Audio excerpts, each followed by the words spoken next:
Hello শিক্ষার্থী বন্ধুরা, আজকের ভিডিওতে তোমাদের সকলকে স্বাগত জানাই। তোমাদের ভালো রাখার চেষ্টায় আমি তোমাদের সঙ্গে রয়েছি সহকারী অধ্যাপক ডক্টর মন্টু বিশ্বাস। আজ আমরা আলোচনা করব তোমরা যারা কলিকাতা বিশ্ববিদ্যালয়ের অধীনে বিভিন্ন কলেজগুলিতে বাংলা অনার্স নিয়ে 6 সেমিস্টারে পড়াশুনো করছো, তোমাদের ডিএসসি B4 পেপারের গুরুত্বপূর্ণ কয়েকটি সংক্ষিপ্ত প্রশ্ন এবং তার উত্তর নিয়ে। এই ডিএসসি B4 পেপারে রয়েছে লোকসংস্কৃতি ও লোকসাহিত্য। এই পেপার থেকে যে গুরুত্বপূর্ণ সংক্ষিপ্ত প্রশ্নগুলিকে বাছাই করা হয়েছে তার মধ্যে রয়েছে প্রথম প্রশ্ন, ফোকলোর শব্দটি প্রথম কে ব্যবহার করেন? এর উত্তর হবে ফোকলোর শব্দটি প্রথম ব্যবহার করেন উইলিয়াম জন থমস।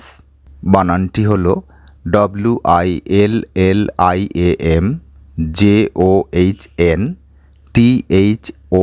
WILLIAMJOHNTHOMS। পরের প্রশ্ন, ফোকলোর শব্দটি প্রথম কবে কোথায় ব্যবহার করা হয়? এর উত্তর হবে ফোকলোর শব্দটি প্রথম 1848 খ্রিস্টাব্দে এথেনিয়াম পত্রিকায় ব্যবহার করা হয়। এই এথেনিয়াম পত্রিকাটি লন্ডন থেকে প্রকাশিত হয়েছিল।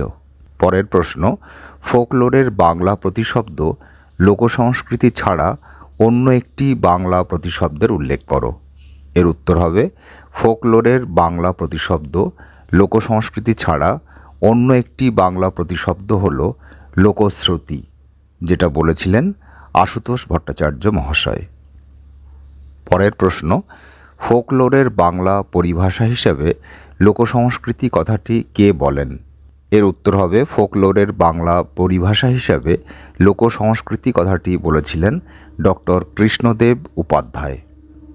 পরের প্রশ্ন, ফোকলোরের বাংলা পরিভাষা হিসাবে লোকচর্যা কথাটি কে বলেন?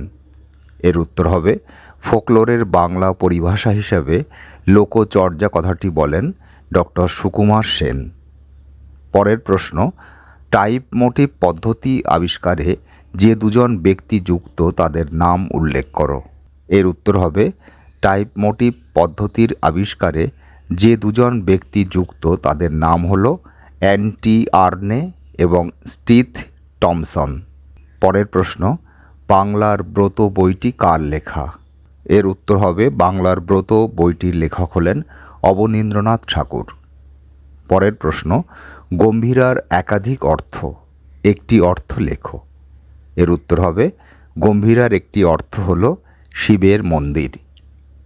পরের প্রশ্ন, ছৌ নৃত্যের দুটি প্রচলন ক্ষেত্রের নাম লেখো। এর উত্তর হবে ছৌ নৃত্যের দুটি প্রচলন ক্ষেত্র হল পুরুলিয়া এবং ময়ূরভঞ্জ। পরের প্রশ্ন, ছড়া ও প্রবাদের একটি পার্থক্য লেখো। এর উত্তরে বলা যায় ছড়া অনেক ক্ষেত্রেই শিশু তার খেলার অঙ্গ হিসাবে প্রয়োগ করে থাকে, কিন্তু প্রবাদের ব্যবহার সাধারণত বয়সে প্রবীণ, জীবন অভিজ্ঞতায় ভরপুর মানুষের মধ্যে অনেকটা সীমাবদ্ধ। পরের প্রশ্ন, একটি বাংলা পৌরাণিক প্রবাদের উল্লেখ করো। এর উত্তর হবে একটি বাংলা পৌরাণিক প্রবাদ হল ঢেঁকি স্বর্গে গেলেও ধান ভানে। পরের প্রশ্ন, গাড়িয়াল, মাহুত ও মৈশালের সাক্ষাৎ কোন বাংলা লোকসঙ্গীতে পাওয়া যায়? এর উত্তর হবে গাড়িয়াল, মাহুত ও মৈশালের সাক্ষাৎ পাওয়া যায় ভাওয়াইয়া গানে। পরের প্রশ্ন, বাংলা ধাঁধার প্রথম সংকলক কে? এর উত্তর হল বাংলা ধাঁধার প্রথম সংকলক নবীনচন্দ্র দত্ত।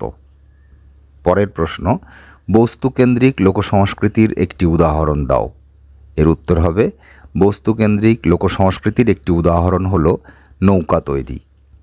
পরের প্রশ্ন, লিখন অঙ্কন কেন্দ্রিক লোকসংস্কৃতির একটি উদাহরণ দাও। এর উত্তর হবে লিখন অঙ্কন কেন্দ্রিক একটি লোকসংস্কৃতি হল আলপনা। পরের প্রশ্ন, ইন্ডেক্স নম্বর উল্লেখ করে লোককথার একটি টাইপের নাম লেখো। এর উত্তর হবে 1 থেকে 99 বন্য পশু। পরের প্রশ্ন, নম্বর সহ লোককথার একটি মোটিফের নাম লেখো। এর উত্তর হবে A0 থেকে A99 সৃষ্টিকর্তা। পরের প্রশ্ন, ভাটিয়ালি গানের দুটি প্রচলন ক্ষেত্রের নাম লেখো। এর উত্তর হবে ভাটিয়ালি গানের দুটি প্রচলন ক্ষেত্রের নাম হল ময়মনসিংহ এবং চট্টগ্রাম। পরের প্রশ্ন, পাখি সম্পর্কিত একটি ধাঁধার উল্লেখ করো। এর উত্তর হবে 3 অক্ষরে নাম তার উড়িয়া বেড়ায়, মধ্যের অক্ষর ছেড়ে দিলে সর্বলোকে খায়, শেষের অক্ষর ছেড়ে দিলে সর্বলোকের আত্মীয় স্বজন হয়। এই ধাঁধার উত্তর হলো শালিক পাখি। পরের প্রশ্ন, রায়বেশে কথার অর্থ কী? এর উত্তর হবে রায়বেশে কথার অর্থ হলো শ্রেষ্ঠ বাঁশের তৈরি হাতিয়ার নিয়ে যারা যুদ্ধ করে। এই হলো ডিএসসি B4 পেপার থেকে কয়েকটি গুরুত্বপূর্ণ সংক্ষিপ্ত প্রশ্ন এবং তার উত্তর। আমরা আমাদের আজকের আলোচনাকে এখানেই শেষ করছি। এতক্ষণ সঙ্গে থাকার জন্য অনেক অনেক ধন্যবাদ। তোমাদের সকলেরই মঙ্গল হোক, তোমরা জীবনে সফল হও, এই শুভকামনা জানিয়ে আজকের ভিডিও শেষ করছি। দেখা হবে পরের ভিডিওতে।